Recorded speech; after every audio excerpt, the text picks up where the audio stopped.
Okay, this is lesson plan 3. It's in class, and you're going to compare and connect across two texts in a read aloud setting. So you're going to pick two books, no more than two, and you're going to read from one of the books, and you're going to pretend like you've read the other book the day before. And so you can pick any two books, and it really helps if you pick books that are of the same author.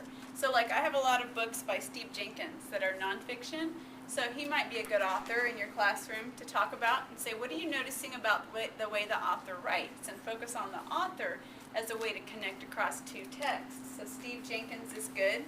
Another author I like draws on the genre of folklore, so this is Paul Galdoni, and he writes these funny little stories that are your basic fairy tales, but his are a little bit different. He puts his own spin on it. So Little Red Hen and Three Little Pigs and Henny Penny and so forth. So again, you might just pick an author that has two books that you can connect across and talk about the genre or the commonalities across the two texts.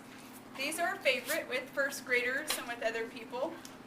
Know David and David Gets in Trouble, and they sort of have a format to the narrative, right? So like, you all know this story. So David does terrible bad things, and then his mother loves him in the end. And kids sort of like and know that predictable structure. And so you might read Know David first, and then in the same lesson you probably have time, since this takes 2 minutes to read, you might connect David Gets in Trouble and predict and say, knowing what we know from Know David, what do you think is going to happen in this book? And then you follow up those questions like, how do you know, and so on. And you might even have this out on the chalk tray nearby where you're reading, so that a child can actually go and get the book and look at it and find something that if they have a connection.